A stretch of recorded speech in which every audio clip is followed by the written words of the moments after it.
You are listening to A Scary State, and this week we're talking about Florida. So, Lauren, Yes, Kenzie. let's get scary. Did you realize that when you first saw his name? Nope. I didn't either. Is he from Florida? Yes. Well, I'm just making sure that he chose the correct name. Yeah. Once I heard it, and I can't unsee it. I know. So, I have an update. Oh. I'm so proud of myself for remembering without needing a reminder. I didn't remember last time we recorded.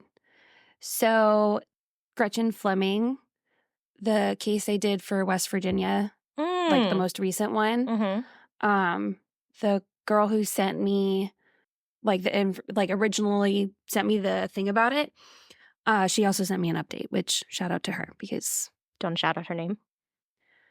All it says on Instagram is Bex, but she knows who she is. So she said, as of today, suspect is up to same old tricks. He's visiting local establishment in Barboursville, West Virginia area, seen attempting to solicit women. Recently seen leaving with 2 women who were heavily intoxicated. All visits have resulted in very odd conversation and multiple women feeling very uncomfortable about the circumstances, unknowing of who he actually is. All parties have been made aware of the situation, and posters have been handed to establishments with his face. He was also kicked out of Stats, Barboursville and Grill last night. She sent this to me 2 weeks ago. Whatever that was. Dang. All we can do is make others aware and make his life as hard as possible. And she sent me pictures. So let me see. So it has her missing poster. Mm-hmm. And then it has his picture of who she might have been last seen with. Dang. And then another just picture of him. And when did this one happen? She went missing December 3rd, 2022. Oh my gosh. In Parksburg. She was at My Way Bar. Mm-hmm. Phone number, purse were returned to the front row by a friend and discovered several days later when she did not pick up her items. Wow. So originally, person of interest, Preston Pierce, previously known as Daryl Lott. Right. His names are coming back. Yeah. And so I guess he's somewhere else now. I don't know how far Barboursville is from Parksburg, but I don't think West Virginia is that big. No, it's not that big. Consult the map. But it seems like he's causing problems elsewhere too. So for the Instagram post when this comes out next week, which to these people listening will be currently, I'll post it with our new episode stuff, the her missing poster or whatever. Yeah, I think so. Thanks, Bex, for sharing. Yeah, a little update on that. And for keeping track of it and letting us know what's going on. Much appreciated, my friend. She is our friend. She is our friend. Son of our fans. One of our fans. All right, should I jump into Florida? I'd love you to jump into Florida. Almost forgot the state facts again. Well, they're here, so good job. Thank you. Do you want to see an alligator? Do you want to see a lot of alligators? Then you need to visit Shark Valley, which Mackenzie says is very misleading, in Everglades National Park. It's along Highway 41, better known as the to Miami Trail, crossing the broad marshes. Mom would correct you. Hmm? Mom would correct you. To what? I don't know, but I definitely know it's not what you said. Tamiami? I think it, yeah. Oh. I think so. We can call Mom and ask.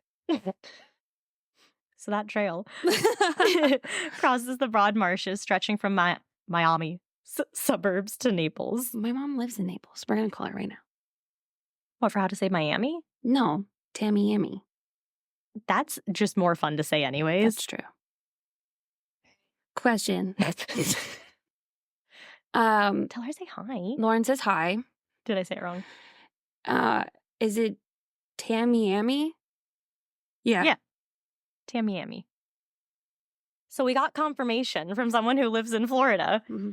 It's the Tamiami Trail. That sounds more fun to say than Miami. I was like, that's not it. I don't know what it is, but I know it's not that. If I know anything. The park is the 3rd largest national park in the lower 48. Shark Valley's name comes from Shark River Slough. I think so. One of the marsh's many water sources. In fact, there are no sharks, and the area was once described as a valley mostly by imagination. So it's not a valley and there are no sharks. Like I said, very fucking misleading. The person was like, how deceiving can I be? The most. Find these alligators by walking or cycling Shark Valley's 15-mile looped trail with an observation tower at the halfway point. Honestly, in my opinion, alligators are scarier than sharks in this situation because the alligators can come off of out of the water and onto land.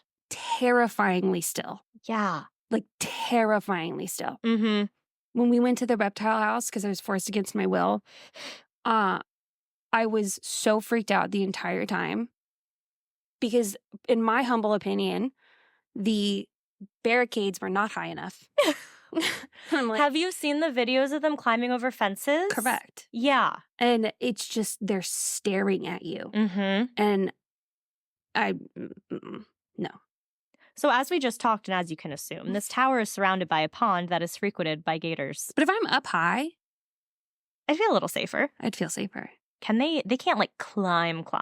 I don't think they can climb, but they sure can go whoop out of the water. Have you ever seen like, I don't know if it's not the Amazon, I don't think they live there, but whenever there's a place that has like trees that hang over, if there's something sitting on a branch relatively low, but not like on top of the water, kind of like a shark, but an alligator, I think. I might be totally making that up. Or it could be a crocodile. Because crocodiles are the more aggressive ones.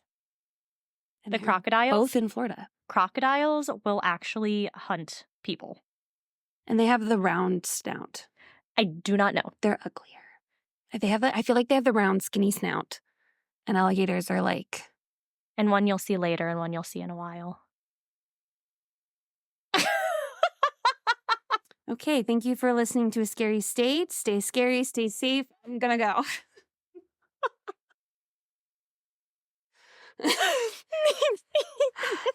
Get out of here. Literally leave your own home. Go. I hate you so much. Okay, with this loop in Sharks Valley. If you don't feel like walking or biking, there are 2-hour tram tours that are a popular backup. Just be sure to give the gators plenty of space. The coastal plains of Florida contain sandy beaches, islands, and coral reefs. Off the southernmost tip of the state are the Florida Keys, a group of about 1,700 tiny islands called an archipelago. Archipelago? When I see that, I just think of Aristocats when something's arpeggios. Yeah, that's all I can think of in my head right now, so I'm no help. Want to island hop? No problem. A causeway and 42 bridges connect the various keys. Florida's wildlife includes mammals like armadillos, black bears, and the Florida panther. What, like... I wouldn't think either of those things. You have an armadillo, which armadillos, I think, desert. Right. Then you have a black bear, I think, forest. Mountains. And then a panther. Same thing. It's the jungle. Right. Reptiles such as gators, crocodiles, and snakes. Checks. Sea life like manatees, sea turtles, dolphins, and whales. Makes sense.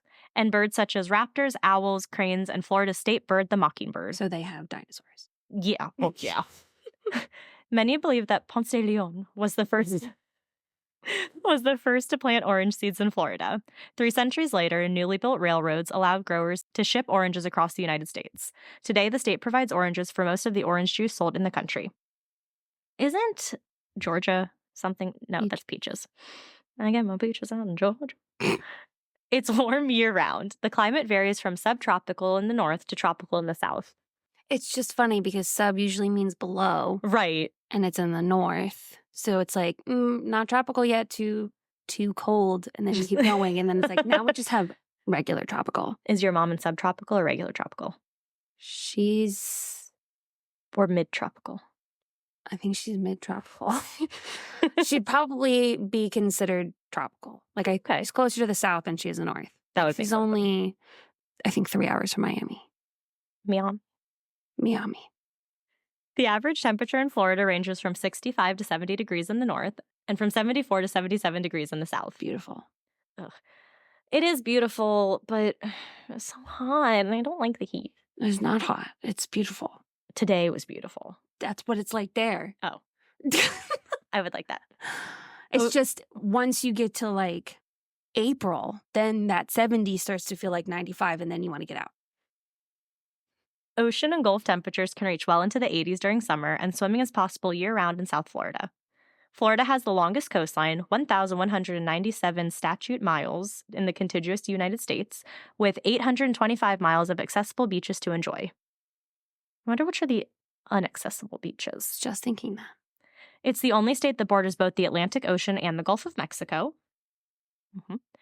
Wherever you are in Florida, you're never more than 60 miles from the nearest body of salt water. I like it. Me too. Do you have it in here that Florida is a peninsula? Okay, so What? when I was looking for said facts, I was on National Geographic for Kids. It's one I use frequently because I know it's like legit. And one of the first thing it says is like, it's a peninsula, but it is not an island. But it is surrounded by water on some sides. And I was like, the way it was worded, I was like, it's wording this as people don't know peninsula. Like it was a little sassy. Well, I mean, National Geographic Kids, so children might not. Yeah, but now I have to prove it. I believe you. It's not that I don't. And plus I was like, that's not fun because everyone should fucking know that. So it's like, Florida is a peninsula, dash. That means it's almost completely surrounded by water. Almost. Almost completely surrounded by water. Yeah, I think for children who don't know what a peninsula is. Okay, well, I was not of sound mind when I wrote these, and so I heard sass, okay? And I was also like, how do people not know that? Kids might not. Well, Who this is geared towards. Also really hope the children are not listening to this show without supervision. The state's highest natural point, Brighton Hill, Sure. is only 345 feet above sea level, the lowest high point of any state in America. It has more than 7,700 lakes, 11,000 miles of rivers, 2,276 miles of tidal shoreline, and has produced more than 900 world fishing records, more than any other state or country. What does that mean? What fishing records? Just big fish? Like, you know how they have fishing competitions? Yeah, is that what that's from? I think so. Huh. Boring to 100%. me. Everglades National Park is the only place on the planet where crocodiles and alligators coexist. I didn't fact check that one. I like it. I want to believe it. Okay. Because I don't want them both to be in any other place. Because I'm like, I don't feel like that there's probably more. Like, I do understand, like, okay, when I think about it, I feel like some places are alligators versus some places are crocodiles. Mhm. But I'm like, this can't be the only place. I don't know. We might have more information. I can't remember. I know Nora covered like alligator attacks in the first time we did Florida. So I wonder if she went more into alligators and crocodiles. It's possible. You might as well go check it out. Might as well. It's one of our first episodes. I think it's like episode like in the top 10, like the first 10. They're numbered. They are. Now they are. Crystal River is the only place in North America where it is legal to have a supervised swim with wild manatees. I know. When we go cute. to Atlanta to swim with the otters, then we'll go to Crystal River to swim with the manatees. Sounds like a plan to me. There are more than 54,000 nonstop flights between Florida's airports. Ding, ding, ding. American Airlines and Silver Airways account for 80% of those flights. Florida is the theme park epicenter of the world. All of the titans of family entertainment are here. Disney, Universal, SeaWorld, Legoland, Busch Gardens. Oh, what for SeaWorld? Mm-hmm. Is SeaWorld still a thing? Mm-hmm. Oh. Thought that was not a thing for a while. It's not a popular thing anymore among Well, at least that's people good. who have common sense. Orlando attracts more visitors than any other amusement park destination in the United States. 7 of the 10 most visited theme parks are in Florida. Walt Disney World Resort opened in 1971 and is the planet's most visited and biggest recreational resort. Pelican Island is the site of America's first national wildlife refuge. That's that word that we just don't know.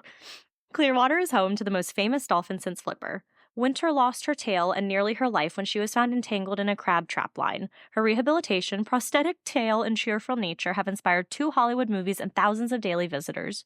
Winter. Mm-hmm. That's cute.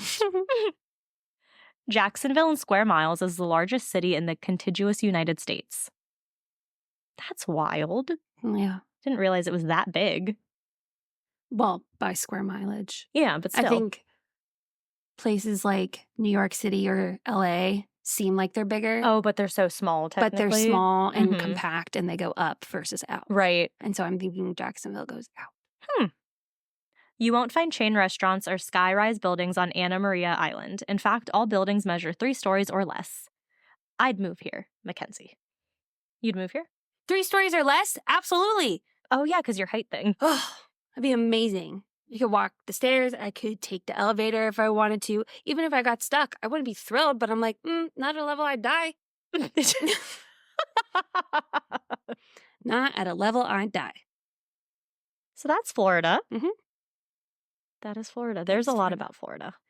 There is a lot about Florida. I tried to keep it, Oh, no, they were all fun. yeah. But I'm just saying in general, everyone knows that there's just a lot about Florida. there is. But I'm just very much looking forward to our next round 4, when I get to dive into some of the dark history of these places. Oh, I know. Pumped. What? I'm ready. I was about to be like, bitch, we just did the intro. What are you looking at me for? What spooky tea you pouring, Lauren? It's easier when I go first and you go second for me to fucking remember that. I know.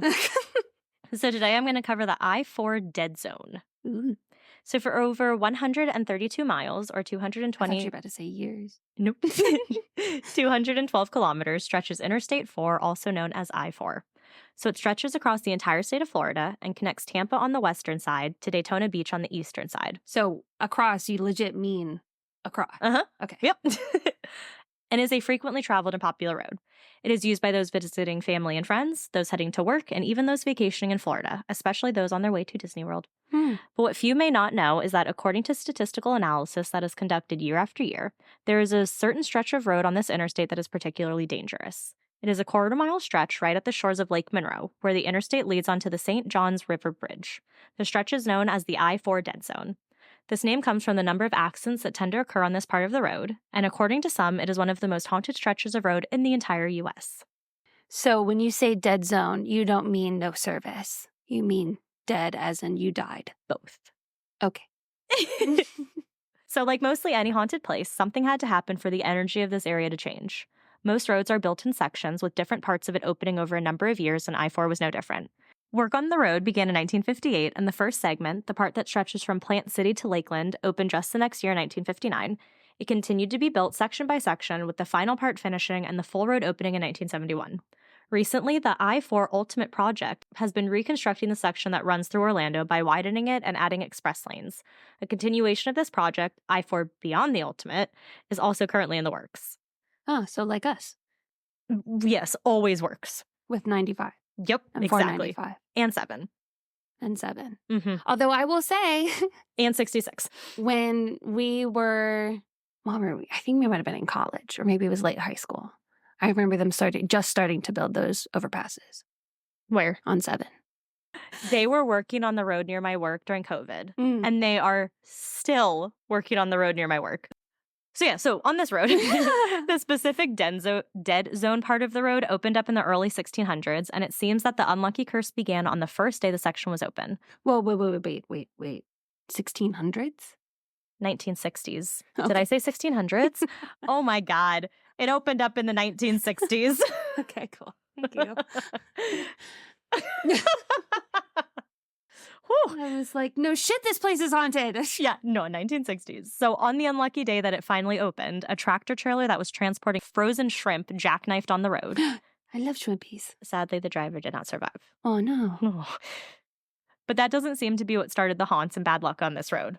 Also, I'd like to clarify, not like shrimp as in like, oh, I like otters. No. I love to eat shrimp. Yes, I like the taste of shrimp. Correct. So for what we need to go back even farther.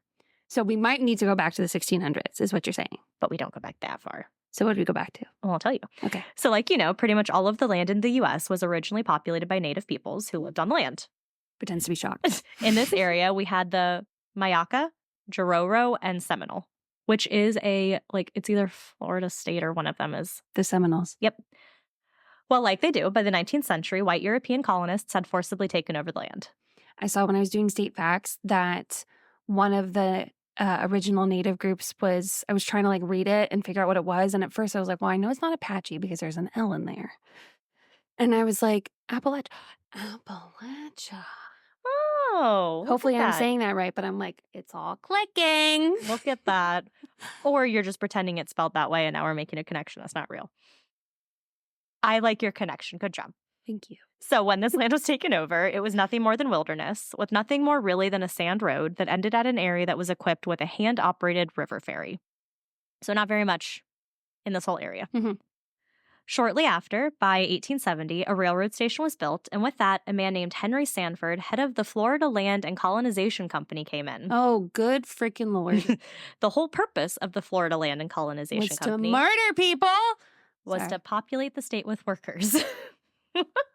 Kidnap people and force them to work. Same difference. No. So he owned he owned tons of land in this area, and to populate the state, he wanted to use this land to start a farming colony for, wait for it, Catholic immigrants. He planned to call it St. Joseph's. So we're not even letting the natives live at all and work. We truly are murdering them and bringing our own people in. Yes. Got it. So fun fact, St. Joseph is the patron saint of the Universal Church and Roman Catholicism. Also the patron saint of farmers, immigrants, and many other things. You know, I think this was their way of transitioning from like Greek mythology and believing in different gods for different things. They just called them saints instead. Interesting. It's my conspiracy theory. I like that conspiracy theory. That one sounds legit. Thank you. It just popped into my head. But so his plans of a large community never came to fruition, as only 4 German, or Swedish based on the account, immigrant families showed up. It was never known if they came from actual Germany or Sweden, or if they had already been living in the U.S. and just moved to this area to kind of help with this whole thing. Either way, tragedy and terror struck in 1887. One family of 4 living in the community contracted yellow fever, which was spreading across Florida. What is it, 17 or 1860? 1887, what I just said. Oh. There's a book called something. I forget what the... I bet there were many years of it. No, we had to read it in school. I didn't. You didn't have to read Yellow Fever something something? Or if I did, I don't think I in did. In 6th grade? Or I don't remember it at all. Maybe. What? Who knows? We went to the same school. I know. But maybe we did. I was in a special friends class because I could not read. So you might not have to read it. So this family got yellow fever, and all 4 members of the family, so the 2 parents and the 2 children, died. This terrified the other community members who feared contracting the fever. So they took the bodies of the family out to the woods, burned the bodies, and then buried them. Didn't they do that with like the plague too? Yes. Something like that. And it's like still breathing that stuff in. Yeah. Or they would like burn the person and then take the ashes and feed the ashes to someone who was sick, thinking that that would like get rid of the sickness. Never heard of that. They really didn't know about how things worked back then. Their ultimate resting place ended up being where the chapel for St. Joseph's was going to be built. So at this time, the town had a local priest named Felix Prosper Swemberg. What? That's not a real person. Especially with the middle name of Prosper being a priest. You go from Felix to Prosper? Felix Prosper Swemberg. No. He had been dispatched to Key West to help minister the ill there, like giving the last rites. Oh. But he ended up getting yellow fever in Tampa before even reaching Key West. Awkward. And obviously never made it back to St. Joseph's because he died. Damn.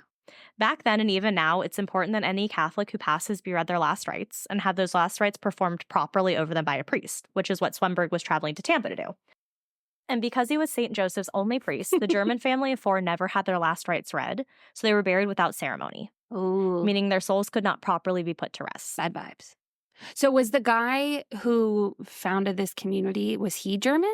Or was he just Catholic? I have no idea. Oh, because for whatever reason, when you said Catholic, I was immediately thought like Italian.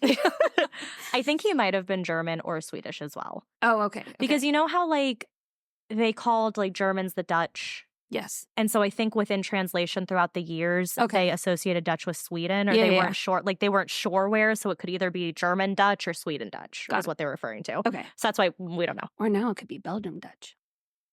Well, now. So the graves were marked with 4 wooden crosses, and those crosses allegedly remained there for some time. Does it have to be a priest that does it? I think so. Okay. Because, you know, Catholicism is very, like, by the book. Yeah. So I feel like it had to have been. Because, like, when my grandma was getting, like, she had to get surgery because she had an infection, and the doctor was Jewish, and so he said, like, a little prayer over it Mm-hmm. because, you know, she needed to be with her whole body or else it would not be able to Right. pass on. So I didn't know if, like... I think it had to be a priest because that's why he was the only priest in this town. Yeah. And he was traveling to other places to do it. So I think you had to be a priest. And the other place then was where the German family was that died. That's where he had left. Oh, okay. Sorry. Yeah, so he was with them at the St. Joseph's. And he didn't do it before he left? Well, they weren't sick then. Oh. Yeah, so he had heard all these people were sick in like Tampa Oh. or Key West, wherever. So he was traveling there to do it. Oh. And then they got sick when he was not there. And he obviously got sick, so he never made it back. Timing, man. Right. Then just a few years later, Sanford ended up dying. So the guy who started the whole thing. Okay. The small colony that remained developed into a rural town named Lake Monroe in 1890. Due to the deaths from yellow fever, the death of Sanford, and the essential failure of this colony, the land changed hands several times, usually going to different farmers. Those farmers, for the most part, respected the graves that stood on the land, usually avoiding them and making sure not to disturb the graves. Oh, so those graves they'll leave undisturbed. Right. Interesting. Yeah. Until one man came along, Albert Hawkins. So D.V. Warren owned the land at the time and had even marked off the graves in order to keep them safe when he wanted to clear the land. He left the cemetery completely untouched. But around 1905 I was or going to say, we just went backwards. Right. 1905 or 1906, Albert Hawkins acquired land from Warren. He started to clear the overgrown fields to make room for orange groves and celery fields. Yum. I know. While clearing the fields, in the dead center of the field, Hawkins came upon 4 small graves, only known due to the 4 small rotting wooden crosses that marked each spot. He knew what the crosses meant and decided to do his farming around the graves, so they remained untouched for some time. He often leased out the land, and whenever he did, he made sure to tell the other farmers to not disturb the graves and to respect them. But one farmer did not heed Hawkins' warning and tried to remove a wire fence that surrounded the graves. His house burned down later that day. Okay, see, then that should tell you. Let the dead be dead. Mm-hmm. Whether or not you knew them, you had similarities, come from the same background. If we've learned anything from this show, whether it's an ancient burial ground or a recent one, don't disturb it. Don't fuck with the dead. At some other point in time, Hawkins went to remove one of the nearly rotten wooden markers at one of the graves. Shortly after that, his house burst into flames and was reduced to nothing but a smoldering pile. Damn. Hawkins' wife was convinced the accident was a direct result of him moving the marker and disturbing the grave. So the family immediately replaced the grave markers and then rebuilt their home. First things first. But the graves had already been disturbed, and after that, they started and continued to experience odd goings-on at home, like objects, usually children's toys, moving by themselves. A small child's rocker would rock back and forth by itself. Jared once stayed at a friend's house, and they were staying at the friend's grandma's house, and in the room was a rocking chair, or a rocking horse, and so he literally went and turned it on its side in the middle of the night so it wouldn't rock. I was like, that was a really smart move. Yeah. So toys would roll around as if they had been pushed by unseen hands. Maybe when they rebuilt their house, they built it at a slant. And neighbors would often tell the Hawkins of strange lights that they would see near the gravesite at night. Clearly, they fucked up the electricity when they redid the house. No, but it wasn't near the house. The graves weren't near the house. So they were seeing lights in the graveyard. Oh, in the graveyard? Like by the graves. Oh. I thought the lights were going on in the house. No. Oh. They told the Hawkins, like, hey, we've been seeing weird lights over by the graves. Okay, yeah, that's weird. Yeah. Another story that comes from the early 1950s said that a child disturbed the graves by trying to dig one up. He was later killed in a hit and run by a drunk driver. The lights in here just flickered. If anything happens, you brought this on to us. We didn't disturb the graves. Yeah, but you're telling the story. I'm acknowledging them. So they should like that. But anywho, this kid was killed by a drunk driver who was never identified and never apprehended. So this area soon earned the nickname Field of the Dead. Oh, good. For obvious reasons. Glad we're starting off on a strong note. In 1959, the state of Florida purchased the land from Hawkins' widow, which is when the interstate project got underway. When you said widow, it made me think of widowy. Of what? Have you seen people that are like widowy? No. No? Okay. I don't know what that is. Never mind. This isn't funny anymore. Continue. This is just embarrassing. Anyway, the widow. So the widow was convinced by Walt Disney himself that this road and his park would bring new life to the area, which is why she willingly gave her land. He did that for, what's her name, to sell him the rights of those books. Mary Poppins. Oh. What's her name for those books? As the crew was surveying the area to build this road, they found the 4 graves. They made a mental note that they needed to relocate the graves before work began on the road, but they never did. In September of 1960, dirt was poured on top of the graves in order to raise up the highway, and construction began, without so much as a second thought of the 4 graves. During its construction, one of the surveyors said he, quote, felt it was best as well as beneficial to construction and time issues to ignore the graves and build over them.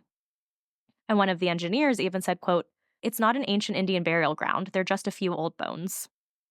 Well, again, if we learned anything from this show. After this, construction equipment kept breaking down, workers would quit, and the construction site just kept having issues with building. I'll show you some old bones. Right. And the spot where these bones were located just so happens to be at the spot where everything odd and dangerous seems to happen on I-4. The spot of the graves is the I-4 dead zone. Well, there's a lot of literal and figurative stuff going on there. Varney Pierce with Sea Green's Haunted History Museum said, quote, ever since then, there has been something there that people say is causing accidents. People say it is bad luck. So there have been a lot of accidents on this stretch of road over the past 60 plus years that it's been open, but accidents aren't the only thing that has taken place here. This area, the dead zone, also got hit pretty hard by Hurricane Donna in 1960 and Hurricane Charlie in 2004. I know. Writing Donna was weird. Donna. Hurricane Donna was on its way to the Gulf of Mexico, but suddenly and unexpectedly changed course towards the exact location where the new interstate was being built. Oh my God, your mom changing her mind last minute? What? She's going to listen to this and be like, oh, In fact, the eye of the hurricane passed directly over the gravesite at exactly midnight on the night of September 10th, 1960. Strangely, her route followed the exact route that the new highway is planning on taking. So it went from here, it went over to the Gulf of Mexico. Said, skirt. The effects of Donna interrupted highway construction for nearly a month. Donna. She also caused millions of dollars in damage to many areas in Central Florida and was responsible for the loss of many lives. Hurricane Donna was rated as one of Florida's most powerful hurricanes of recent times. Then in 2004, Hurricane Charlie took the same path as Donna, the route of the highway. And what's eerie is that construction was happening right on top of the graves right before the hurricane passed over. It's interesting that it's going, I mean, I guess it makes sense that it's going across. But usually once it hits land, it's kind of fizzles. Yeah. Hurricane Charlie has been dubbed the I-4 hurricane. Oh. Tornadoes have also seemed to make their way to I-4 and have seemed to follow the same route, the ones the hurricanes took as well. So that was interesting about the weather. So back to car crashes. So according to a few different sources, since 1963, the year the highway was built, there have been an estimated 1,048 to 1,740 car crashes at this location of highway. Wow. A large number of these crashes have involved fatalities. In 2010, the East Central Florida Regional Planning Council analyzed traffic and accident statistics of several of the dangerous spots on I-4 from 2006 to 2008. They found that this dead zone did not have a higher wreck or fatality rate than other spots, but they found that the percentage of fatality to accident was higher at this spot. So meaning that there weren't more accidents that happened, but there more were of more those accidents were fatal. Yeah. The Florida State Highway Department records from 1995 show that in just a 24-month period, there were 44 accidents which injured 65 motorists. So just in 2 years. Wow. State officials tried to blame traffic congestion for this unusually high number of crashes, but I think we know better. Well, I mean, statistically speaking, you put more people in a place, then obviously the numbers are going to go up. Yes, but it's just in this 1/4 mile stretch of I-4. Does it go across at this point? What? Like the point you're talking about now, does it stretch across the whole state now? Yeah, so I-4 does. Okay. But this part of the dead zone is just a 1/4 mile stretch of I-4. Okay. And that's where all these accidents are happening. And so are they looking, okay, sorry, I might need a clarification then. When you're talking about those numbers, is that I-4 total? I think it's, let me see. The dangerous spots of I-4. So not I-4 total, but like those ones where it's like the dead zone and then like a couple other spots. Okay. And it has more fatalities than the other spots on I-4. Yeah. Got it. So because of this, for years, this entire highway had regularly been listed in, quote, deadliest highway lists all over the country. They have one of those? I guess so. Oh, Jesus. Then in 2023, Find by Plate, which is a website for reporting bad drivers, How great is that? Fantastic. That is beautiful. I know. We need more public shaming. Yes, we do. Yes, we do. So they analyzed the traffic data from across the country. 3 of the roads in the top 20 were Route 1, Interstate 95, Pretends to be shocked. and Interstate 4. Well, where? I don't know. Just, they said, like, I guess maybe the whole thing. I don't know. But out of these 3 highways, only one of them is entirely contained in Florida, Route 4. Correct. Or Interstate 4. So according to News 13, quote, the actual gravesite is said to be underneath I-4 in one of the eastbound lanes just before the south end of the St. Johns River Bridge. Charlie Carlson, author of Weird Florida, claims that between 1995 and 1997, there were 44 crashes that injured 65 people on this stretch of I-4. Add these numbers together and you get 109. The exact age of the graves as of 1996. Oh my God. Coincidence? Well, yes. The verdict is still out whether the spirits of disturbed graves have caused several bad accidents on I-4. Another rumor is that the spirit energy causes electronic equipment to malfunction and your cell phone to lose reception. I love the thing where they're like, well, if you add this number and this number, that's the exact number of these things in this year. I can get on board with it possibly being bad mojo jojo because you pissed off some Germans in their graves. But none of this whole math shit. Don't. The math part. You just immediately lost all credibility. It's like all the things where people are like, well, if you add all of the dates of like your birthday and you add it together, then you add those numbers together. And if it equals this number, like math, it's crazy. Wild. So even today in recent accounts, people claim that their phones won't work in this area, either not working at all or having very spotty service.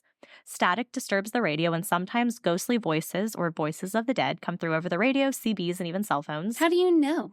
People have reported it. No, how do they know it's a voice of the dead?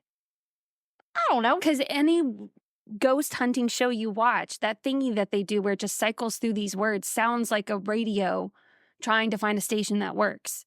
I didn't ask these people. Well, we should start. Sometimes, other than the voices, people have heard the laughter of children, snarling, and growling. Disembodied voices will ask, who's there, or why.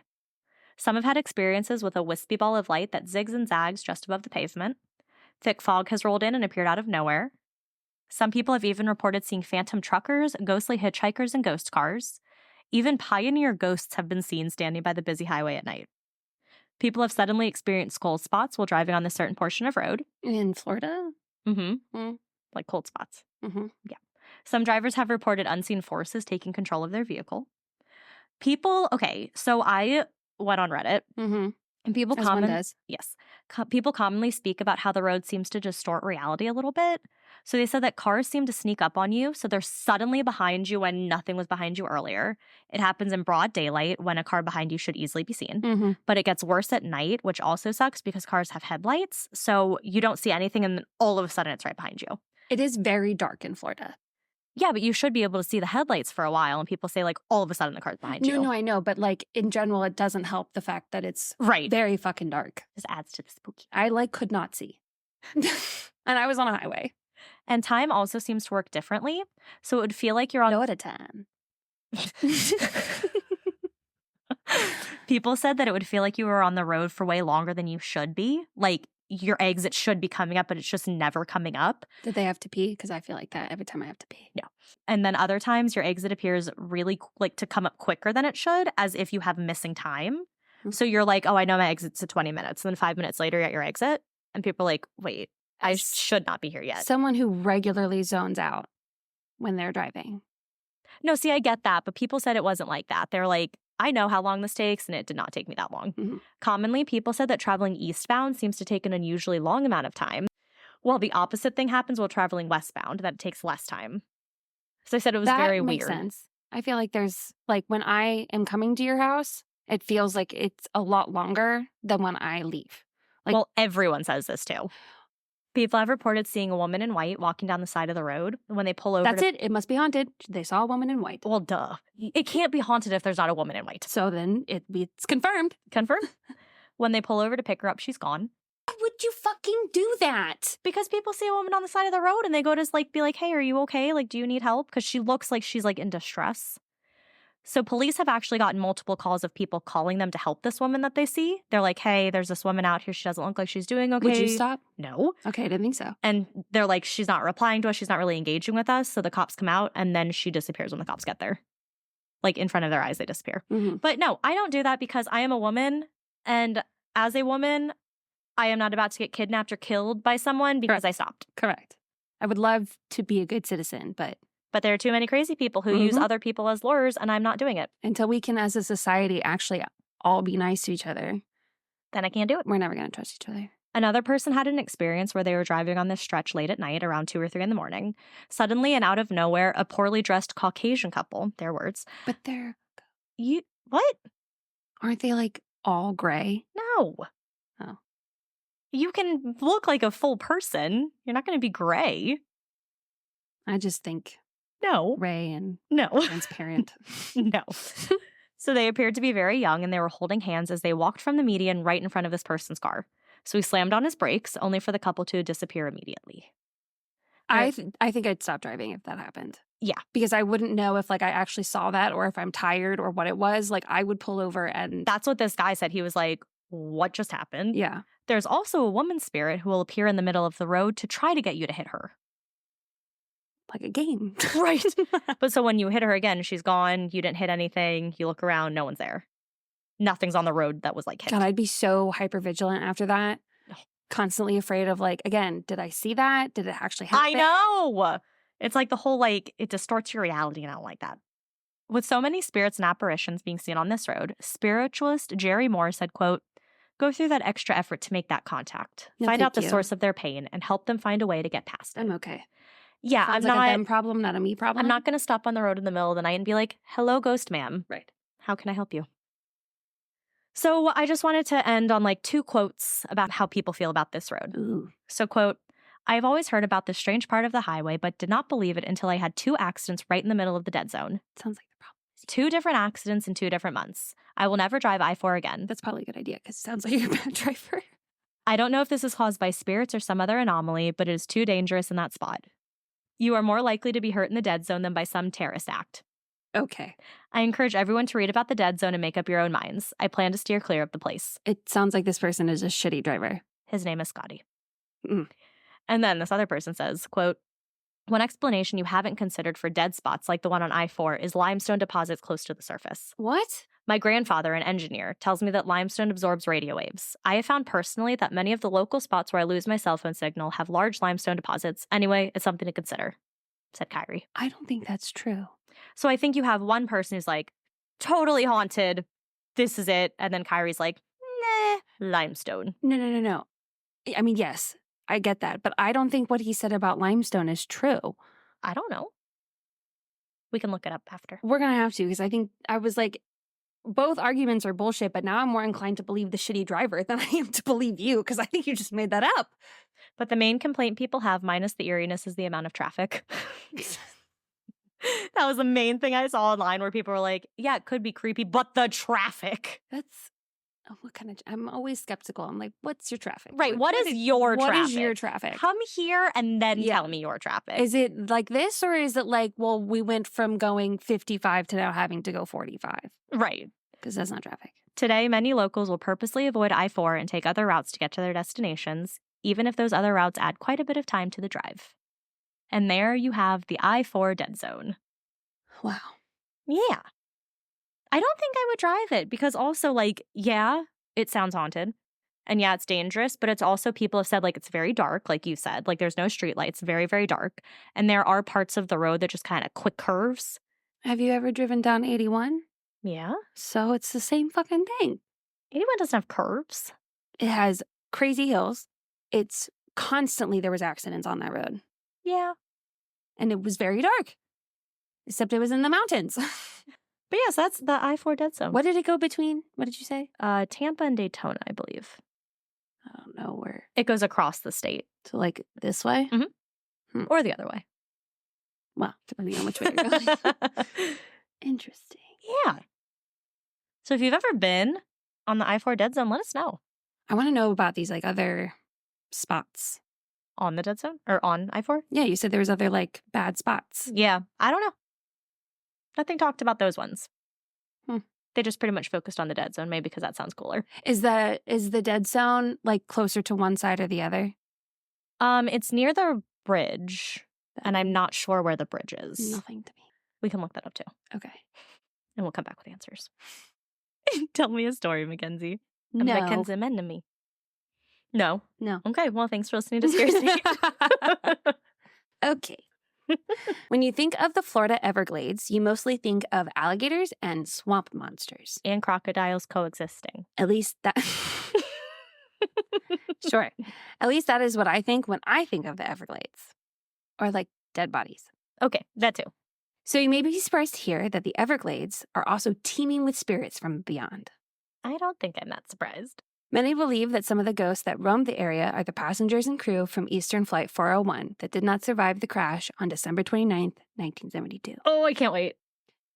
But Kenz, you hate flying. Why would you tell a story about a plane crash? Great question. It is because there isn't much outside of heavy sedation that will make me unafraid of flying. Statistics? Please, I am that one. Flight crew not panicking during turbulence? Good for them. I personally think they should be a little bit more panicked. There's a reason it's called an irrational fear. If it was as simple as believing a rational thought, big pharma and psychiatrists would be out of a job. Valid. Ipso facto, I can tell a story about a plane crash, and even a new fear unlocked of haunted planes didn't scare me away from the story. Eastern Airlines Flight 401 was a regularly scheduled flight from JFK International Airport in Queens, New York, to Miami International Airport in Miami, Florida. Flight 401 was operated using a Lockheed L-1011-1 TriStar, which is a tri-jet passenger airliner. So it's just... All of that made complete sense to me, yes. It's a plane. Yeah. My uncle who lives in Florida works on planes. Ding, ding, ding. Mm.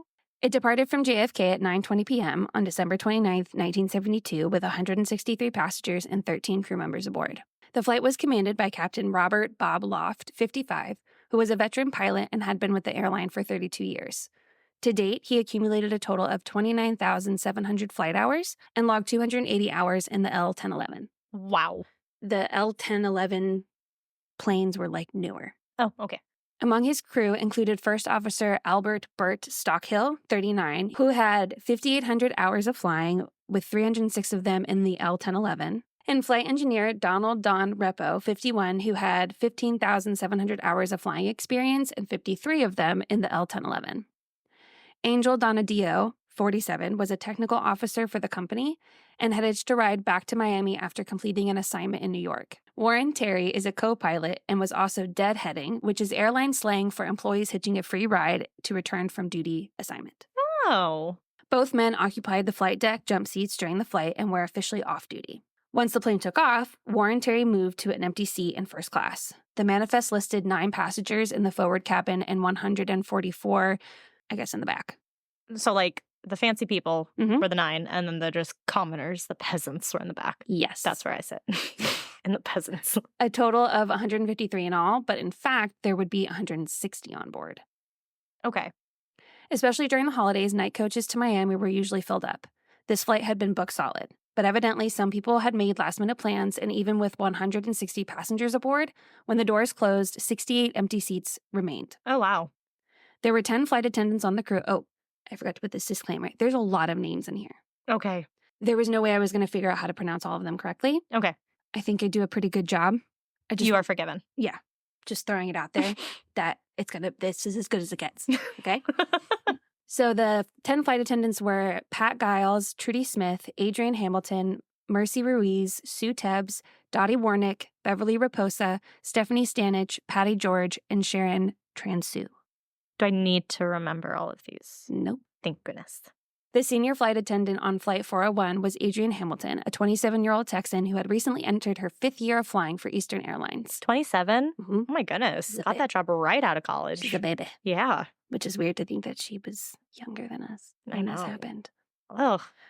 So professional, but so young. The day's trip was known as a stuffer, which is a quick turnaround. So it went from Miami to New York and then turned back around and went to Miami. So the flight crew took it from Miami to New York, Mm-hmm. and everything was fine. Mm-hmm. Now they're about to take it back from New York to Miami. Okay. Okay. When I was on our Punta Cana plane, because the first one was broken, they were like, oh yeah, we have a plane coming in from Boston to like pick you guys up. And I was thinking in my head, I was like, oh, well, it already flew once. It has to be safe now. Yeah. And that's what I would have thought in this situation. But because we're talking about it, I know something bad I happens. think they all did. Right. Because that's what you think. You're like, oh, it did one. It's And good. Really, well, Never mind. Don't get me ahead, Lauren. Sorry. Okay. Flight 401 was operating as planned until 11:32 p.m. when the plane began its approach into Miami International Airport. So it's like basically It's like pretty much there. Yeah. You're at the part of the flight where you're like, we're good. We're solid. Everyone's in their seats, buckled. Right. And getting ready for landing. Right. You're like, we're solid. We They made it. probably have made that announcement. Flight attendants, please prepare for landing. This is what the weather is like where we're landing. First Officer Stockhill lowered the landing gear and noticed that the landing gear indicator light wasn't illuminated. Oh, nope. A green light, although I'm like, how can you not feel that shit? I always feel that. Oh, I don't always. Sometimes I'm too focused on the turbulence that we're hitting or like too focused on just trying to not think about anything else. No, I'm waiting for that sound because I'm like, we're so much closer to the ground now. Nope. Mm-mm. That's all I care about. I just want to be, that's why I don't like being picked up. Put me down. I don't like being under the ground. I don't like being over the ground. I like being on the ground. Also, when I'm at a certain part in the plane, I look down and I'm like, we could survive a crash from this height. Yeah, that's why I start looking forward to landing and hearing the wheels. Because Yeah. like, if the wheels are coming out, we're really fucking close. Like if we fall now, we're fine. Yeah. Not these guys. Yeah, I figured as much. Yeah. A green light indicated that the nose gear was properly locked in the down position, which is front of the plane. Yeah. This wasn't a major problem because the landing gear could have been put down manually. Oh. So they just needed to see if it was down or not, Right. essentially. It wasn't like, I mean, it was important, but not like important enough to be like, it's probably just this light that's fucked up. Right. The pilot cycled the landing gear, but still failed to get the confirmation light. Loft was working the radio during this portion of the flight and told the control tower that they would discontinue their approach to the airport and requested a holding pattern. A holding pattern is a maneuver designed to delay an aircraft already in flight while keeping it within a specified airspace. Ugh. In other words, going in circles. Yep. The tower cleared the flight to climb 2,000 feet and hold west over the Everglades. The cockpit crew removed the light assembly, and Second Officer Repo was dispatched to the avionics bay beneath the flight deck to check whether the landing gear was indeed down via a small porthole. Oh, cool. So they all pretty much determined it's the fucking light. Yeah. 50 seconds after reaching their assigned altitude, Captain Loft instructed First Officer Stockstill to put the L-1011 on autopilot. For the next 80 seconds, the airplane maintained level flight. Then it dropped 100 feet, and then again flew level for 2 more minutes, after which it began a descent so gradual it could not be perceived by the crew. Oh. In the next 70 seconds, the airplane lost only 250 feet, but this was enough to trigger the altitude warning C-chord chime located under the engineer's workstation. But the engineer, Repo, had gone below. There was no indication recorded on the CVR that the pilots had heard the chime. Oh, okay. And so they're not meaning to descend at all, but Correct. it is. Okay. Correct, which we'll get to why. But they're basically like the 3 men that are left in there, or I'm sorry, 2 men that are left in there are fucking with this light bulb. Oh, okay. Or trying to anyway. In another 50 seconds, the plane was at half its assigned altitude. As Stockstill started another turn into a 180, he noticed a discrepancy. The following conversation was recovered from the flight voice recorder later. Stockstill, we did something to the altitude. Loft, what? Stockstill, we're still at 2,000 feet, right? Loft, hey, what's happening here? Less than 10 seconds after this exchange, the jetliner crashed. The location was west-northwest of Miami, 18.7 miles from the end of the runway. The airplane was traveling at 227 miles per hour when it hit the ground. With the aircraft in mid-turn, the left wingtip hit the surface first, then the left engine, and then the left landing gear, making 3 trails through the sawgrass, each 5 feet wide and more than 100 feet long. Ugh. They said that it traveled like a third of a mile, Wow. I think, total. When the main part of the fuselage hit the ground, it continued to move through the grass and water, breaking up as it went. So now the sad part. Of the cockpit crew, only flight engineer Repo survived the initial crash, along with technical officer Donadillo, who was down in the nose electronics bay with Repo at the moment of impact. So he went from the jump seat that he was in to down there. First Officer Stockstill was killed on impact, and Captain Loft died in the wreckage of the flight deck before he could be transported to the hospital. Oh. Repo eventually succumbed to his horrific injuries later at the hospital. Oh, no. In all, 75 survived the crash, 67 of the 163 passengers and 8 of the 10 flight attendants. Patricia Giles and Stephanie Stanage did not survive the crash. The deadheading pilot, Warren Terry, also did not survive. Donadillo, the lone survivor from the cockpit, does recover from his injuries. I feel like I've said his last name 3 different times, or 3 different ways, so I apologize. God, I cannot even imagine the fear. We'll get to it. Okay, great. Most of the dead passengers were in the aircraft's midsection. The swamp absorbed much of the energy of the crash, lessening the impact on the aircraft. Mm-hmm. The mud of the Everglades may have blocked wounds sustained by survivors, preventing them from bleeding to death. However, it also complicated the survivors' recuperation as organisms in the swamp caused infection, with the potential for gangrene. Ugh. 8 passengers became infected and were treated with hyperbaric chambers. Okay. It's like those tube things. Mhm. I don't know. I've heard of them before. I could not explain what it is, but I've heard of it. I was going to, and then I was like, no. They can Google it themselves. All the survivors were injured in some capacity. 60 received serious injuries, and 17 suffered minor injuries that did not require hospitalization.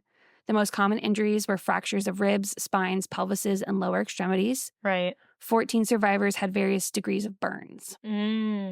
Their surviving flight attendants were credited with helping the survivors with several quick-thinking actions. They warned survivors of the danger of striking matches due to jet fuel in the swamp water. Uh-huh. They would sing Christmas carols to keep up hope and draw the rescue team's attention. Apparently, flashlights were not part of the standard equipment on commercial airliners at the time. Interesting. They are now. Good. An airboat pilot, Bud Marcus, was out frog gigging, which is like with a spear, Oh, God. with a friend, and when they had witnessed the crash, they immediately rushed over to help rescue the survivors. The spilled jet fuel caused Marcus to receive burns to his face, arms, and legs. In spite of this, he continued shuttling people in and out of the crash site that night and the next day. 35 years after the crash, so 2007-ish, Oh, God. Bud Marcus received the Humanitarian Award from the National Air Disaster Alliance / Foundation Aw. and the Illumitech Airboat Hero Award from the American Airboat Search and Rescue Association. Amazing. Eastern Airlines Senior Vice President of Operations, Frank Borman, who I believe later becomes CEO, was woken up at home with a call about a possible crash. He immediately went to the airline's Miami offices and chartered a chopper to take him to the crash site. The swampy terrain made rescue difficult, and there hadn't been any news of progress in rescue efforts. Bourne was able to land in a swampy patch of grass, help coordinate rescue efforts, and accompanied 3 survivors on the helicopter to the hospital. Airboats piloted by wildlife officers from the Game Commission came to help with the rescue and recovery effort. Just as the boats had rescued the living the night before, they would now ferry the dead the next day.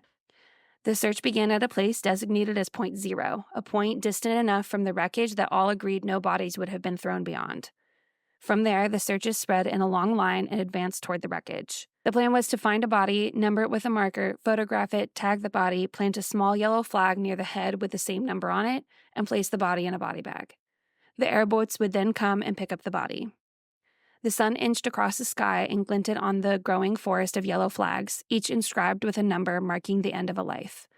For the next few days, the grueling task of identifying bodies and contacting relatives continued. Ugh. On New Year's Day, Barilio Corgettier, a passenger, died in the hospital of his injuries. Searchers finally found the body of flight attendant Stephanie Stanich still in the Everglades, still strapped in her seat. Oh. I believe it's on the 8th. The thing said Tuesday, but based on how they word the rest of it, I'm like, I think this was the 8th of January of 1973. Okay. The medical examiner and the airline agreed for the first time as to the number of survivors and fatalities. 77 persons lived through the crash, and 99 bodies had been removed from the swamp. By this time, however, 2 of the original survivors, Don Repo and Corretgier, had died in the hospital on the 3rd and the 1st, respectively, so the engineer. Mm-hmm. 2 more would die later, Louis Bancroft on January 6th and Warren Terry on January 15th, so the co-pilot that was hitching a ride. In the end, Flight 401 had carried 176 persons, and within a month of the crash, the final tally would be 103 victims. Wow. The National Transportation Safety Board conducted an investigation to determine what caused the plane crash. The NTSB discovered that the autopilot had been inadvertently switched from altitude hold to control steering wheel, CWS, mode in pitch. And pitch is when the plane goes up and down. Okay. And this mode, once the pilot releases pressure on the yoke, which is the control column or wheel, the autopilot maintains the pitch altitude of the aircraft until the yoke is moved again. Investigators believe that the autopilot switched modes when the captain accidentally leaned against the yoke while turning to speak to the flight engineer who was sitting behind him and to the right. Oh, no. The slight forward pressure on the stick would have caused the aircraft to enter a slow descent maintained by the CWS. Mm-hmm. After the aircraft had descended 250 feet from the selected altitude of 2,000 feet, a C-chord sounded from the rear speaker. This altitude alert, designed to warn pilots of an inadvertent deviation from selected altitude, went unnoticed by the crew. Investigators believe this was due to the crew being distracted by the nose gear light and because the flight engineer was not in his seat when it sounded, so he would not have been able to hear it and tell them. Right. Visually, since it was nighttime and the aircraft was flying over the darkened terrain of the Everglades, no ground lights or other visual signs indicated that Flight 401 was slowly descending. Oh, God. Captain Loft was found during the autopsy to have an undetected brain tumor in the area that controls vision. However, the NTSB concluded that it contributed nothing to the accident. Oh, my goodness. The final NTSB report cited the cause of the crash as pilot error, specifically, quote, the failure of the flight crew to monitor the flight instruments during the final 4 minutes of flight and to detect an unexpected descent soon enough to prevent impact with the ground. Preoccupation with a malfunction of the nose landing gear position indicating system distracted the crew's attention from the instruments and allowed the descent to go unnoticed. In response to this and other accidents during the 1970s, many airlines started crew resource management training for their pilots. The training is designed to make problem solving in a cockpit much more efficient, thus causing less distraction for the crew. Flashlights are now standard equipment Good. near the jump seats, and all jump seats are outfitted with shoulder harnesses instead of, I'm assuming, the lap ones. Okay. So there is a Google site that I believe survivors made or helped make, and it shares like the story of the crash, of the rescue, of a whole bunch of people that were involved in one way or another. And I highly recommend it. Mm-hmm. Obviously, it'll be part of my Works Show Cited. notes, yeah. In Works Cited link in the show notes. Yeah. And it was just like I definitely am not going to be able to do this story justice with how much you are able to hear, especially from the survivors. Like, Right. they can go into more detail of what it felt like when they crashed. Yeah. You know, and their perspective of everything. And so highly recommend if you want like to dive in more to it. But I am going to share some of the stories. So it wasn't all of them, but they do have a list on the website of both survivors and the people who didn't survive. Joan and Jerry Esco decided to go on a last-minute trip to visit friends who would be celebrating New Year's Eve on a mutual friend's yacht. Oh. Must be nice. Yeah. Jerry's Yeah. business, Yale Express Systems, was in the middle of dealing with bankruptcy and legal trouble.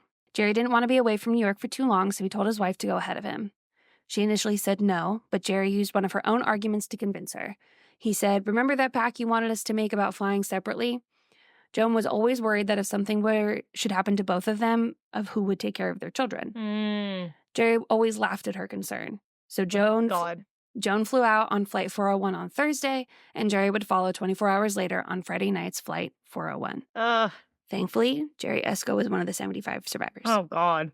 Not all the people I'm going to talk about are. But I feel like I kind of ended on a happy note in the sense of it ends lightly. It doesn't end like...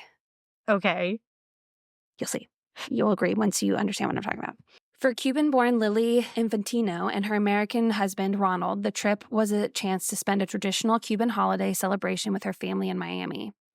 Lily and Ron had just married on December 9th, and after a brief honeymoon in Disney World, they had flown to New York to spend Christmas with Ron's parents. But after speaking to her family in Miami and hearing the account of the planned New Year's festivities, they decided to catch Flight 401 to Miami. Even though the flight was scheduled to arrive at 11:42, in Little Havana, that was not considered a late hour. Definitely not. It's like dinner. Lily's sister, Kathy, would explain later that Ron and Lily originally selected another flight, but later changed it to Flight 401. Oh, God. Somewhere over Wilmington, Lily went to the bathroom at the rear of the plane. She had been sitting next to the center divider with her husband, Ron, at the aisle. When she returned, they exchanged places. She said, "I'd rather sit here anyway." At the time, it seemed a decision of no consequence. However, Ronald did survive the crash, but unfortunately, his new bride did not. Oh. That's always why, like, once I get my seat on the plane, I don't want to change it. I'm like, this is my seat for a reason. This is the seat that I'm going to be in. A lot of these people's stories is like there was one flight attendant who, when she was supposed to be on this flight and she got to the airport and they're like, "You've logged too many hours. We don't need you." Oh, my God. And she didn't go. Those stories are always like, ugh. Yeah. A woman with salt and pepper hair wore a knit dress with gold frogs on her belt. Her name was Evelyn de Salazar. She managed a Manhattan art gallery, and a small box tucked under her seat was her constant companion, her white poodle, Tina. Oh, Tina. Tina does make it. I take it the owner does not. No. Mark Lachey, 21, a University of Miami student, headed back after class for the holidays. Ethel Jackson, 64, a housekeeper from Liberty City, brought her white uniform and a carry-on bag. Rose Cashman, 57, of New York, sporting a mint coat. Unfortunately, none of these people would survive the crash. Ugh. In row 16, Gustavo and Zamora Casado were flying to Miami to show their relatives their new baby girl. Oh, my God. 2-month-old Christina slept in her mother's arms wearing a pink dress. All of them survive. Okay. Got a baby surviving. Yeah, because there was other babies that did not. What? There was other babies that didn't. Oh. Or there was a couple where, like, the parents didn't, but the baby did. Oh, stop. I didn't include all that in here because I was like, but I'm going to tell you. Because if I had to be sad, so do you. Yeah, I do that in a lot of my stories, too. Yeah. Quietly during the flight, Edward Ulrich proposed to Sandra Burt, and she had accepted. Oh, my God. They both lived in Seymour, Connecticut, where he was a salesman for a copper company, and she was a secretary in a bank. He said, "I thought you'd like to see this," reaching into his pocket and producing a diamond ring. That's cute. She looked at the ring and smiled and said thank you. They laughed and drank a champagne cocktail. Ugh. It was ironic that the flight had more than 6 empty seats, for when they booked it, they were told that the only seats available were in first class. Ed bought the tickets anyway. He and Sandra boarded the plane early and sat near the front in seats 4A and 4B. Directly ahead of them were a row of seats in the first class lounge, where there were several additional empty seats and a buffet of cheese and crackers. Oh, my gosh. To the right, there were more empty seats, and behind them, an airplane carrying 176 people. Ed and Sandra, thankfully, survived the crash. So not long after the incident, weird stories began to circulate amongst the airline community of ghostly encounters with the dead crew of Flight 401. Oh, you gave us a 2-for-1. I sure did. Both the flight crews and passengers on other flights aboard various Eastern L-1011 TriStar jets began to report eerie sightings of the deceased pilot Robert Loft and flight engineer Donald Repo under a variety of weird circumstances. Oh. Both of the dead men were often seen by flight crew and passengers standing in the aisle, sitting in passenger seats and lavatories, and even in the galley or cockpit. On one flight, a passenger noticed a pale-looking, seemingly dazed and unresponsive man in one of the seats and was concerned.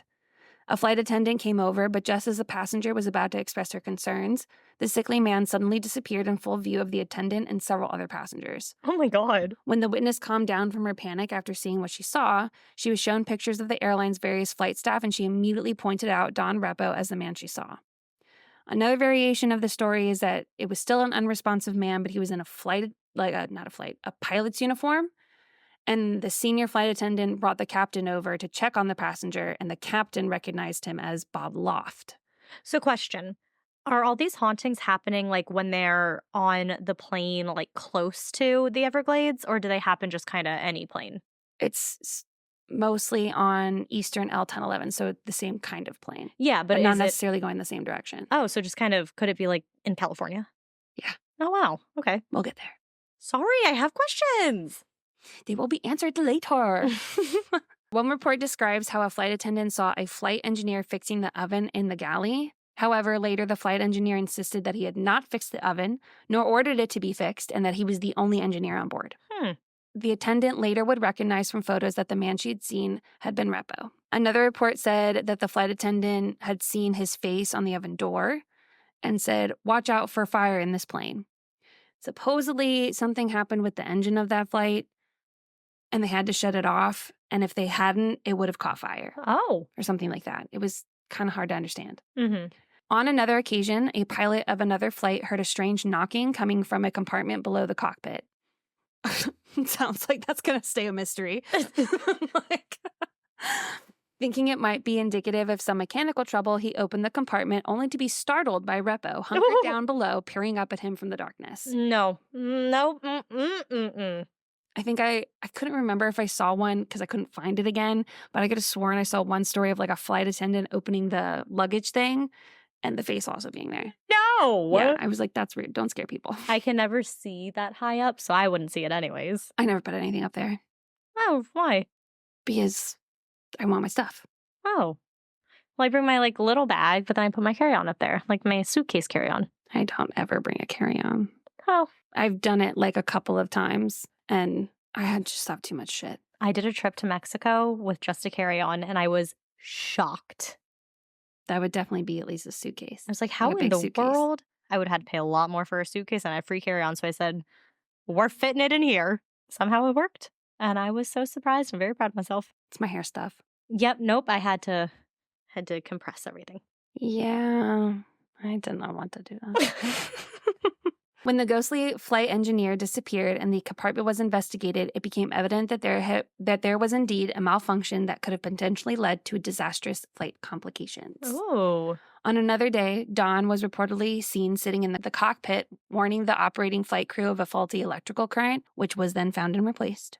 On another occasion, the pilot and 2 flight attendants on another flight saw Loft wandering around the plane before takeoff and even speaking to people before vanishing into thin air, leaving the surprised crew so badly shaken that the flight was canceled. Oh my gosh. The reported hauntings were said to be seen only on planes that supposedly had used spare parts of Flight 401. Okay, because I'm just thinking, like, is he on every single plane out there? All of the varied sightings of ghosts of Loft and Repo share some interesting characteristics. For one, the apparitions were always described as being incredibly lifelike and realistic. It was often not until the ghost had disappeared or the witness had recognized who they were that people even realized that they were seeing or talking to a ghost at all. So, Mackenzie, that goes right against your story of, aren't all ghosts gray? Well, she said he looked sickly and unresponsive, so he might have been gray. Oh my God. Additionally, the vast majority of sightings were made by multiple witnesses, often experienced flight crew, who all gave similar details in their reports. So what could have caused these planes to then be haunted? The story of the crash and its aftermath were documented in John G. Fuller's 1976 book, The Ghost Flight of 401. Fuller recounts stories of paranormal events aboard the Eastern aircraft and the belief that these were caused by equipment salvaged from the wreckage of Flight 401 and then put on other planes. Mm-hmm. Fuller claims that Eastern management denied the incidents and that there are no official reports to support them because they supposedly told employees that they had to stop talking about it. Ooh, that's when you know. Yeah. Well, it was like, was it getting out of control talking about it, or was it cover up talking about it? Right. You know? He also said that employees would not come forward for fear they'd be sent to the, quote, nut house, when really I think it was more of like being reprimanded, fired, that kind of thing. Right. But he said nut house. He also claimed that the flight log pages detailing the incident were torn out. Elliot Kleinberg from the Palm Beach Post reported in October of 2020 that he spoke with Jim Ashlock in 1997. Ashlock ran public relations for Eastern Airlines from 1966 to 1991. Ashlock said that Fuller, quote, made the whole thing up. He said that, quote, there was never anything to it, and that Eastern Airlines hadn't hidden any logs, destroyed documents, or intimidated any witnesses or employees. When Kleinberg also spoke with one of Don Repo's sons, Jay Repo, in 1997, the son was saying that there were too many coincidences for the sightings to be untrue. So he believed. Oh, okay. Jay said his father came to him on his wedding night as he and his new bride entered their hotel in Miami. They hadn't told anyone at the hotel that they were deciding to stay at on their wedding night, but when they opened the empty closet, they found a pair of plastic Eastern Airline wings.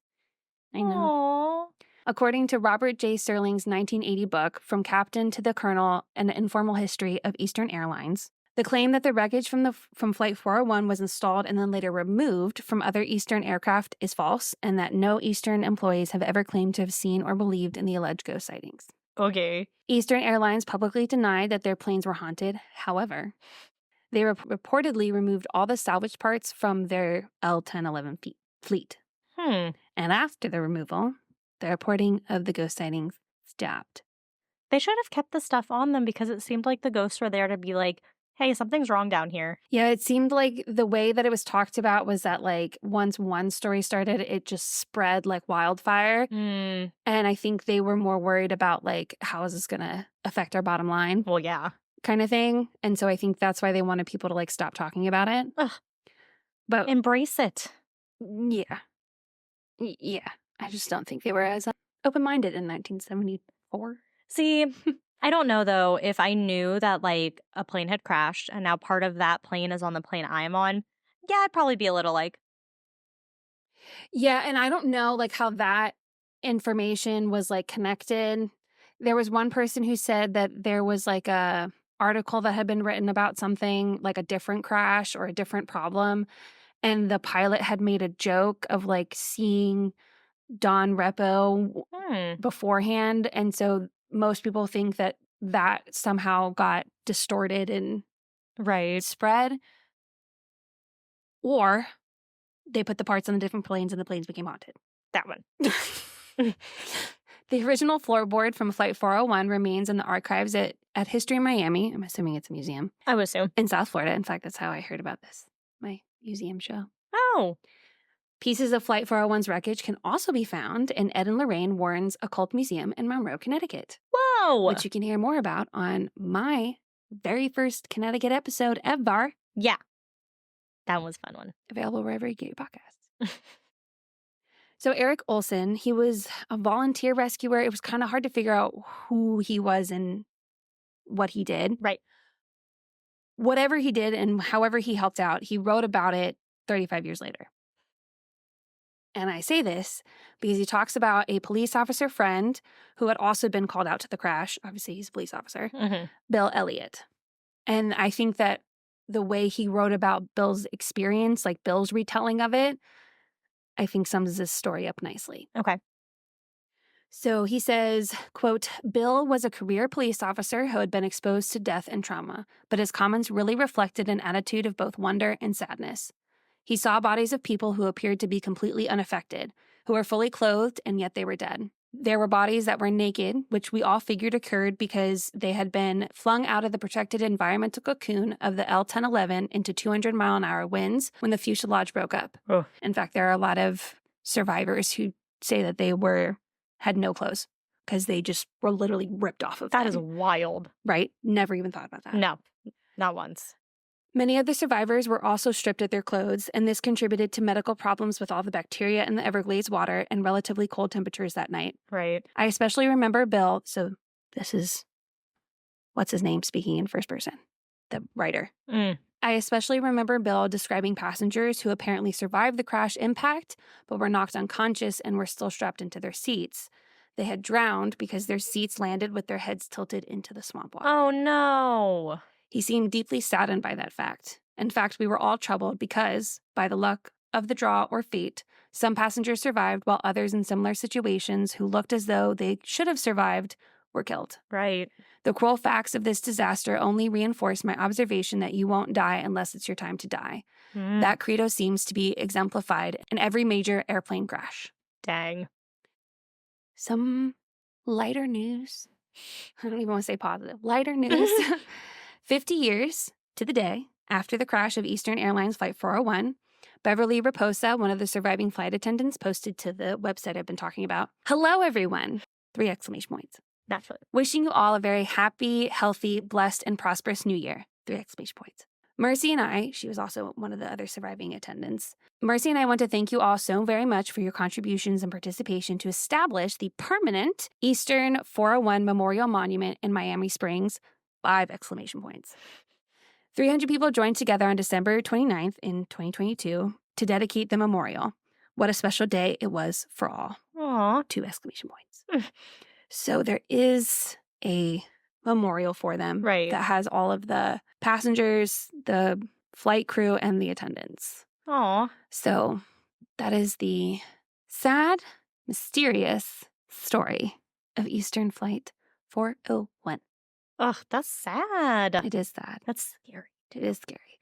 What I liked is that, or at least how it seemed, was that most of the ghost stories were them like pointing things out. Like some people also said they could see them making like pre-flight checks and doing all that stuff. And like there was one who was like, "Oh yeah, I talked to this guy. He said he already did it and I didn't need to do it. But it was a ghost that did it. So you didn't need to do it." Right. So it's all benevolent spirits. Okay. It's not like anyone Trying to make it. Yeah. Yeah, it's like the good haunted, not the bad haunted. Wow. Yeah. I wouldn't want to be anywhere near a haunted airplane. No, but I did decide as I was writing this that my fear is still more falling out of the sky than it is seeing a ghost. Yeah. And if I had to pick, I would rather it be haunted. Yeah. I can, yeah. If it means that I don't fall out of the sky and don't die, I'll take a ghost. I can agree with that If the ghost makes a fall out of the sky, then that's just rude. That is just rude. It's like, I don't want to join you just yet. Right. I'm like, but I don't know. The thing that guy said, like, if you're meant to die, you're meant to die. Yeah.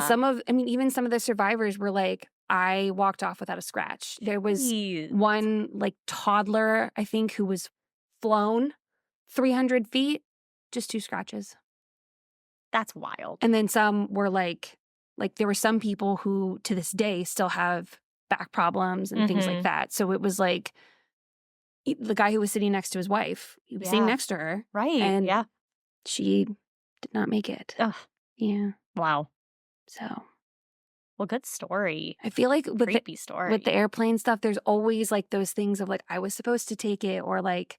There's always things like that. Those ones just give me like the shivers because I'm like, oh my God. Yes. Or like the people are like, I was never late. I've never missed a flight in my entire life. And this is the first one I missed. Yep. Like, like things like that. Yeah. Oh, I actually was reading an article today at work, and it was all these people and their like near-death experiences. And one of them was a lady who was like, I'm never late to work. I pride myself on getting to work early. And one day she just had a series of unfortunate events where she just was late. Well, when she gets to work, like 15 minutes late, cops are there. It's roped off and everything because a lady had come into the mall. It was a mall, and just started shooting people. So 3 people had died and like 7 people had gotten injured. And she was like, I would have been walking into the mall at that exact moment. Yeah. It's. Ugh. And it's like, what? Like, why? Like, why did you survive? What do you need to do now in life because you have been like given this chance? Well, and that was what a lot of the survivors also had issues with, that they had really bad survivor's guilt. Oh, I can imagine. There was this one guy who was like, I'm 29, I'm single, I don't have a family. Why did I live when there's, children who now don't have parents? Right. And things like that. And he had severe survivor's guilt. Oh, absolutely. Yeah. Some to the point where like they left their jobs. Like it really affected them. Yeah. So I can see why that would be. I highly recommend checking out the website. They also have like a members board link where people have commented that are family members, I'm assuming, but it's very nice comments of like, glad to see that they can rest in peace, blah, blah, blah. The only thing that stuck out to me was this last note of this one guy who supposedly saw one of the ghosts on a flight in 2020. Okay. But he didn't name the airline. And I can't remember if he said where he was going. And because those planes aren't flying anymore. Yeah. But he was like on a red eye. And there wasn't a lot of people. So he had this open space. And he had seen, I don't know if he had like gone to look out the window or what it was, but there was a pilot person sitting next to him. And he's like looking out the window. So he goes to look out the window. And then when he turns back, the guy's like gone. And he's now seated like where he saw some other woman sitting, but then she was also gone too. So he thinks he saw 2 ghosts. In 2020. I forget where he was going, but I don't think it was Florida. And he didn't say the airline. And Eastern Airlines is no longer a thing. Right. And it would also probably make sense if it was in 2020 why no one else was on the plane. It was October too, I think. My dad had to go get my brother's car, so he had to fly down to get the car and then come back. And so it was during COVID. And so he was like, oh yeah, there were 3 people on the flight. Oh yeah. I was like, oh my gosh. But yeah, so there's so much on this. I definitely don't think I covered nearly as much as I could have. Well, nice job telling. Thank you. Nicely told story. Thank you. I gotta give a lot of credit to the website. Yeah. Great. And Wikipedia, actually. It just makes me think it just is so scary. Yeah. Like anything with planes. Yep. I mean, I pretty much, when I go on a plane, I usually say to myself, well, if you're going to die, you're going to die. Yeah, once you're in the air, there's really nothing you can do about it. Yeah. So it doesn't calm me down at all. No. I'm still going to panic the entire way. Oh, yeah. Unless it's completely smooth flight, which also makes me panic. Why? Because it's like the shoe dropping feeling. Oh my God. Yeah. So it can't be too smooth. And a lot of times when it's really nice and good on the way there, it sucks dick on the way back. We had that experience. Awful on the way there. Better on the way back. I would rather be better on the way back. Yeah, except the way there kind of sucked. Took us 12 hours to travel. It should have taken us 6. Oh, that's not what I mean by sucked. In the air. Yeah. We had turbulence on the way there too. Yeah. Like I would rather be like, I'm scared for my life going there and then like, whew, get a vacation. Yes. And then nice and smooth on the way back. Yes. It's not how it works. No. Ever. Because why? Why? Well, thanks for listening to Florida. Thank you. As always, Stay scary. stay safe. I beat you.